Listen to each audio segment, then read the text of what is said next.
सभी शिक्षक साथियों को मेरा नमस्कार। साथियों, मेरे YouTube चैनल में आप सभी का एक बार फिर से स्वागत है। साथियों, मिशन प्रेरणा के अंतर्गत उत्तर प्रदेश को प्रेरक प्रदेश बनाने का लक्ष्य रखा गया है, जो हमें मार्च 2022 तक पूरा करना है। इसी के क्रम में 3 मॉड्यूल विकसित किए गए हैं: आधारशिला मॉड्यूल, ध्यानाकर्षण मॉड्यूल और शिक्षण संग्रह मॉड्यूल, जिनकी आपकी पिछले माह ऑनलाइन ट्रेनिंग भी हुई। गूगल मीट के माध्यम से आपके ब्लॉक के ARP ने आपको तीनों मॉड्यूल्स के बारे में विस्तार से बताया।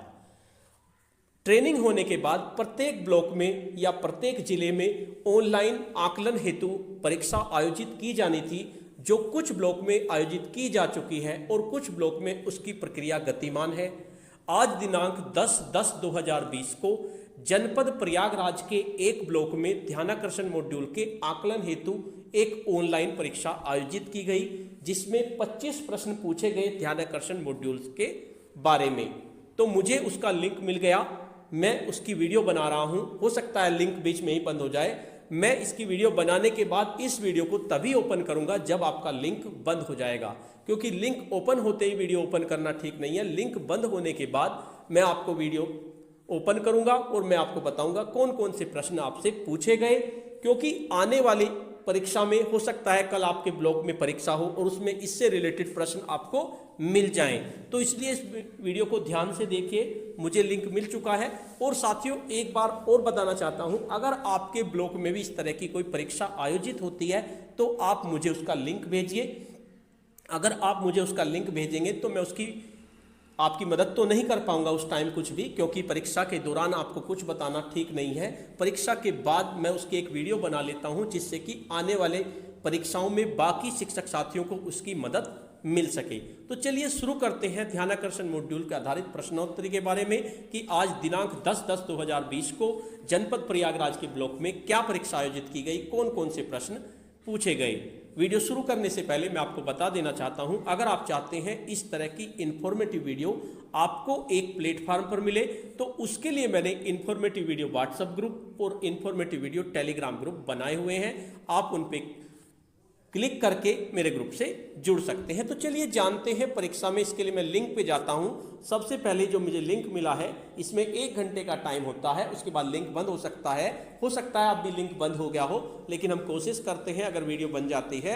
मैं लिंक को ओपन करता हूं। जैसे हम लिंक को ओपन, अब हमारा लिंक ओपन हो चुका है। अब इसमें हम कोई भी ईमेल एड्रेस डाल देंगे, क्योंकि मुझे परीक्षा नहीं देनी है, तो मैं इसमें कोई भी लिंक, कोई भी ईमेल एड्रेस इस तरह से डाल दूंगा, क्योंकि मेरा मकसद केवल आपको प्रश्नों से अवगत कराना है कि किस तरह से प्रश्न आपके पूछे जाएंगे। उसके बाद आप नेक्स्ट पे क्लिक कर देंगे। नेक्स्ट पे क्लिक करने के बाद इसमें NPRC कोई भी सेलेक्ट कर लेंगे। उसके बाद नेक्स्ट के ऑप्शन पे क्लिक कर देंगे। उसके बाद कोई भी स्कूल सेलेक्ट कर लेंगे और उसके बाद नेक्स्ट के ऑप्शन पे क्लिक कर देंगे। यहाँ पर अपना कोई भी मोबाइल नंबर आप लिख देंगे।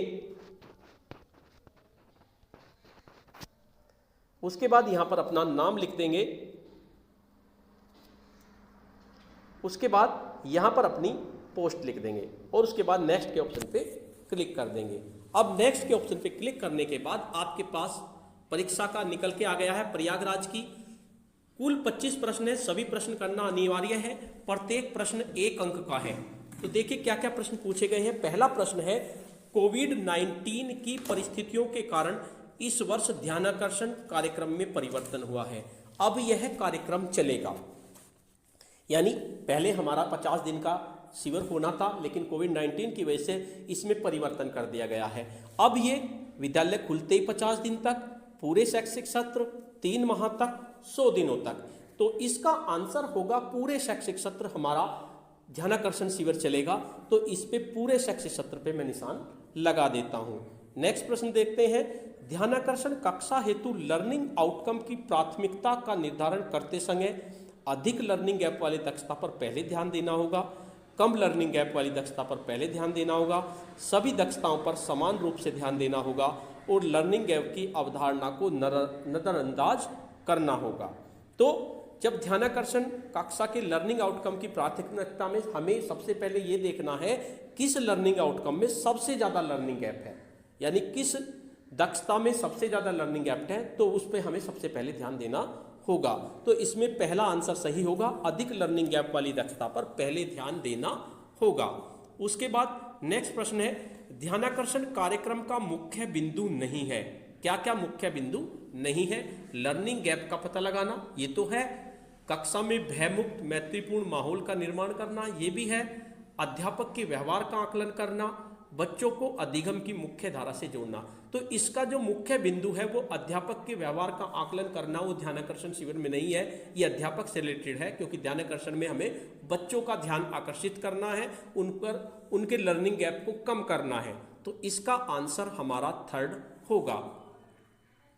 नेक्स्ट आता है, कोविड-19 की परिस्थितियों के कारण अब इस सत्र में ध्यानाकर्षण कार्यक्रम के आयोजन हेतु सिर्फ पहला कालांश होगा।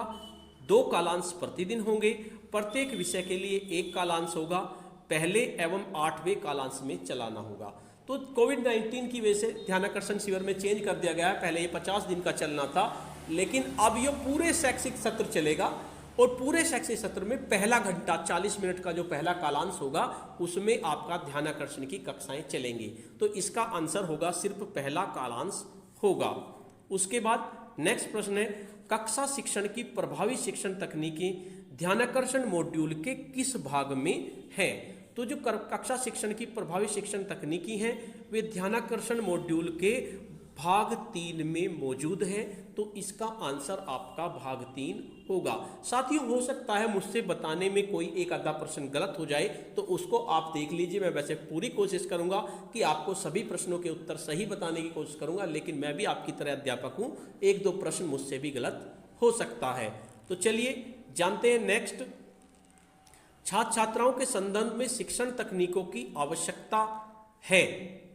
छात्र छात्राओं के संदर्भ में अधिगम को रोचक व सरल बनाने के लिए, सही बात है, शिक्षण कौशलों का विकास करने के लिए, और तनाव मुक्त अधिगम व स्वाध्याय में सहायक, ए और बी दोनों, ए और सी दोनों।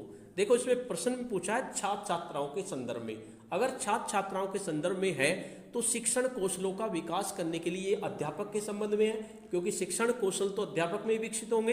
तो इसमें आपका पहला आंसर सही होगा, अधिगम को रोचक व सरल बनाने के लिए, और तीसरा यानी कि सी आपका आंसर सही होगा, तनाव मुक्त अधिगम व स्वाध्याय में सहायक हेतु। तो इसका आंसर आपका लास्ट का होगा, 1 व सी दोनों। नेक्स्ट प्रश्न है, प्रत्यक्ष अनुभव को पुस्तकीय ज्ञान से जोड़ने के लिए कौन सी शिक्षण तकनीक उपयोगी है? अगर आप प्रत्यक्ष अनुभव करना चाहिए तो इसके लिए सबसे अच्छी तकनीक होती है शैक्षिक भ्रमण। आप बच्चों को किसी शैक्षिक भ्रमण पे ले जाइए तो उन्हें पुस्तक के प्रत्यक्ष अनुभव होगा, और फिर उस प्रत्यक्ष अनुभव को वे पुस्तक के ज्ञान से जोड़ने की कोशिश करेंगे।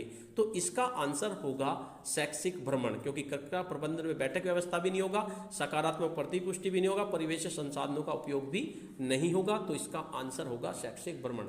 साथियों, मैंने ध्यानाकर्षण मॉड्यूल से बहुत सारी वीडियो बनाई है, आप चाहें तो मेरे चैनल पर जाके उन सभी वीडियो को देख सकते हैं। उनके लिए मैंने मॉड्यूल्स के नाम से एक अलग प्लेलिस्ट बनाई है, आप उसमें सभी वीडियो देखकर अपना काम चला सकते हैं, यानी कि सभी मॉड्यूल्स का अध्ययन कर सकते हैं। कक्षा 4 के बच्चों के आरंभिक परीक्षण हेतु आकलन प्रपत्र बनाने का आधार होगा।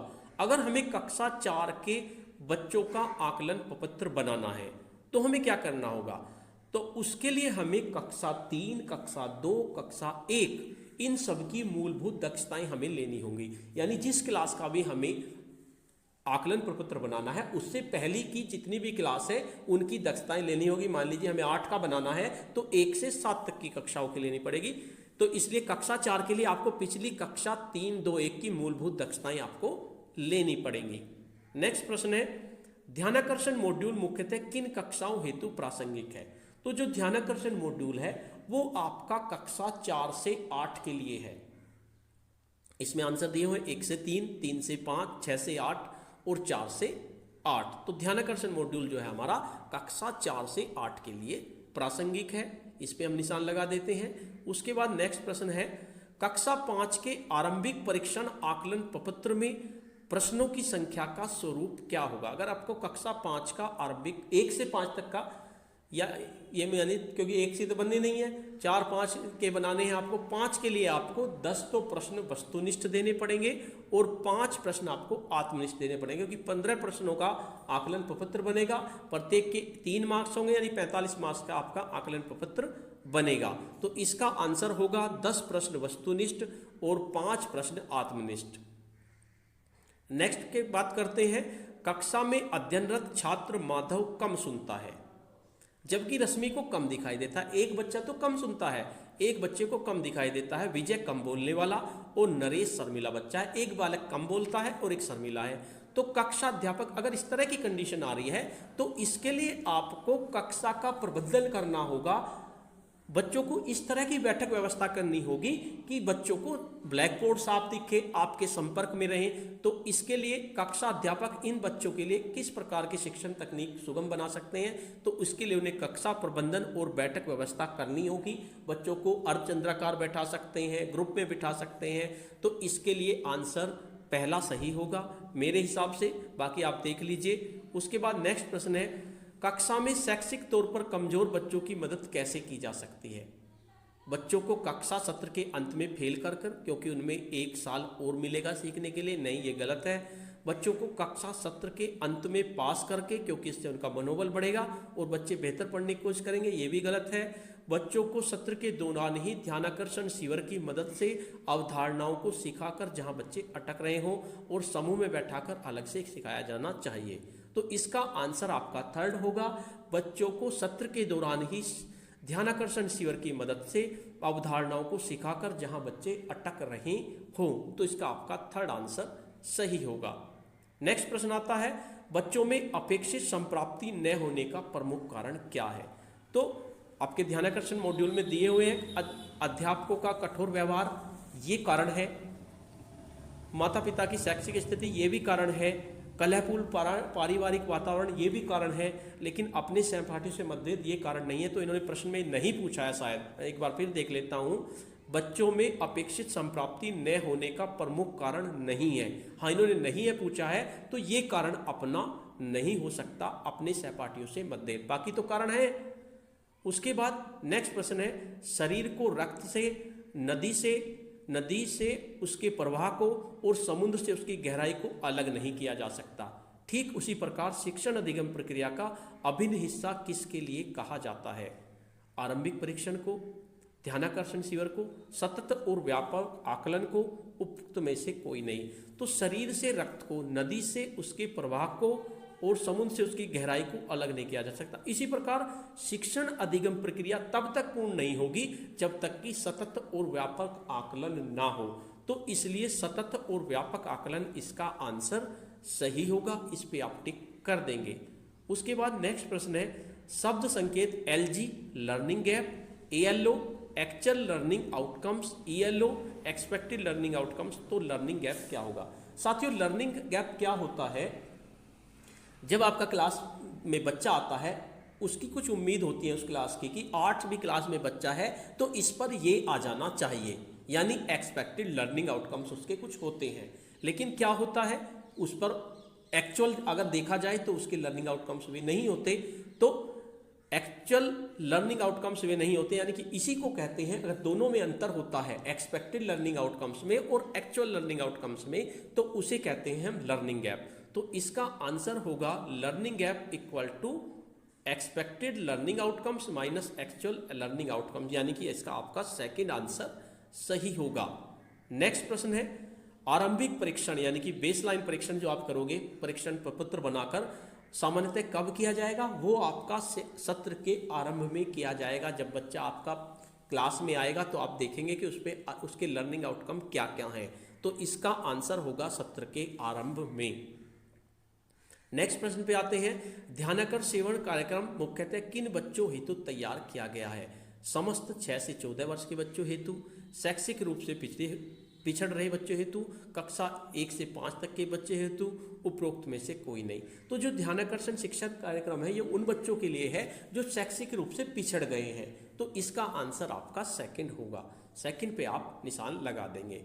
उसके बाद नेक्स्ट प्रश्न है, छात्रों को स्वयं सीखने के अवसर देने के साथ ही शिक्षकों को अभ्यास कराने में आसानी हो सकती है। तो स्वयं भी सीख रहे हैं और अभ्यास भी करा रहे हैं। तो ये आपकी 18 शिक्षण तकनीक है। तो इसमें जो कार्यपत्रक होती है, कार्यपत्रक में अपना बच्चे करते हैं और अभ्यास भी उनका हो जाता है। तो इसमें कार्यपत्रक के द्वारा सबसे आसानी होगी। तो इसका आंसर कार्यपत्रक के द्वारा होगा। गणेश जी चौथी कक्षा को गणित पढ़ाते हैं। गणेश जी चौथी कक्षा को गणित पढ़ाते हैं। इनकी कक्षा में शैक्षिक तौर पर कमजोर बच्चों का मनोबल बढ़ाने के लिए यह हर रोज उनकी तारीफ करते हैं, रोज तारीफ कर देते हैं उनकी। क्या इस तरीके से बच्चों के शैक्षिक स्तर में कोई विकास होगा?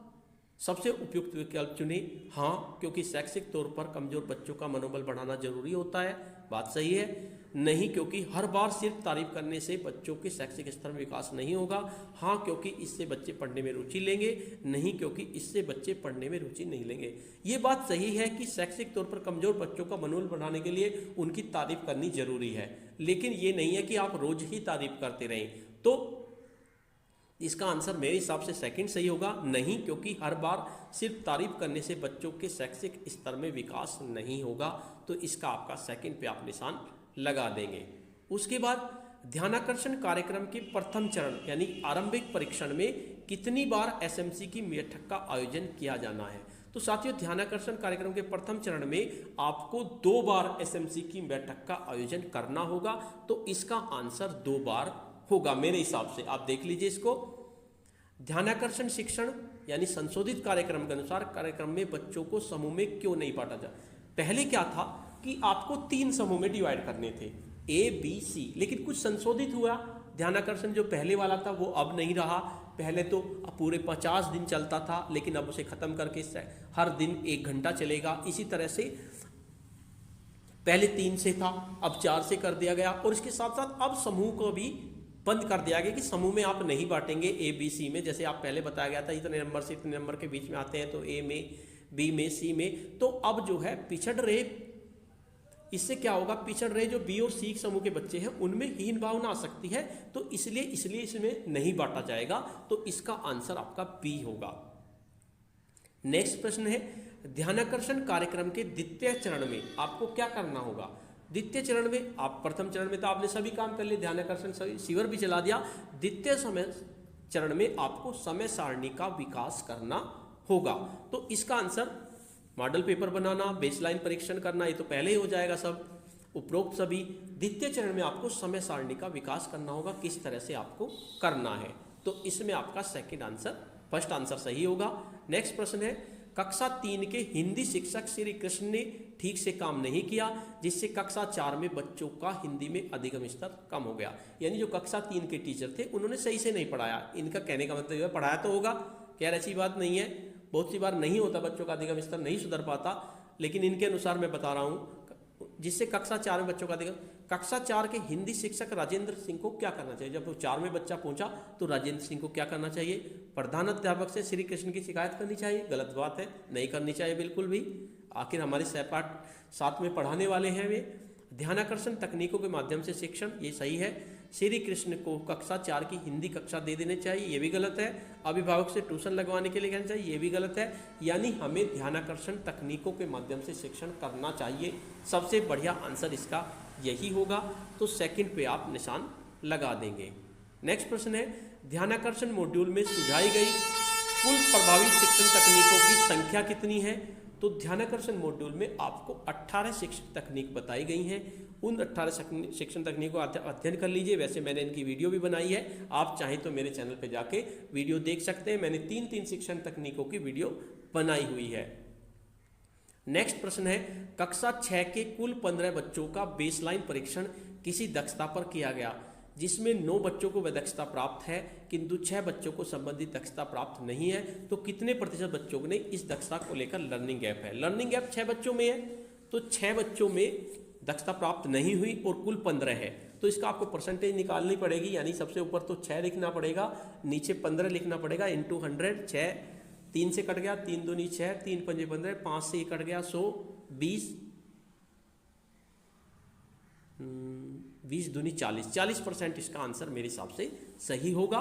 तो मैं इसमें 40% पे निशान लगा देता हूं। तो इस तरह से ये आपके 25 प्रश्न हुए। मैं सबमिट नहीं कर रहा हूं क्योंकि मुझे परीक्षा नहीं देनी, और इसके साथ साथ मैं इस वीडियो को तभी अपलोड करूंगा जब ये लिंक बंद हो जाएगा, क्योंकि लिंक खुलते हुए अपलोड करना ठीक नहीं है। लिंक बंद होने के बाद मैं अपलोड करूंगा। मेरा मकसद शिक्षक साथियों को यह बताना है कि किस तरह के प्रश्न आपकी परीक्षा में, जो आपका आकलन होगा इन मॉड्यूल्स के आधारित पर, किस तरह के प्रश्न आपसे पूछे जा सकते हैं। साथियों, अगर इनमें से 1-2 प्रश्न गलत हो गया हो तो उसके लिए मैं आपसे सॉरी मांगता हूं, क्योंकि मैं भी आपकी तरह शिक्षक हूं, मैंने भी ध्यानाकर्षण मॉड्यूल पढ़ा है, लेकिन 1-2 गड़बड़ हो ही जाती है। तो साथियों, आपको ये वीडियो कैसी लगी? अगर आपको ये वीडियो अच्छी लगी तो इस वीडियो को लाइक कीजिए, वीडियो पे कमेंट्स कीजिए और वीडियो को शेयर कीजिए। और इसके साथ साथ अगर आपके ब्लॉक में परीक्षा होती है तो आप उस परीक्षा का लिंक मुझे भेजिए, जिससे कि मैं उसकी वीडियो बना सकूं, क्योंकि स्क्रीनशॉट से वीडियो बनाना बहुत मुश्किल होता है। तो साथियों, अगर आप मेरे चैनल पर नए हैं तो चैनल को सब्सक्राइब कर लीजिए तथा इसके साथ साथ बेल के आइकन को प्रेस कर दीजिए, जिससे कि आपको नेक्स्ट वीडियो का नोटिफिकेशन मिल सके। धन्यवाद।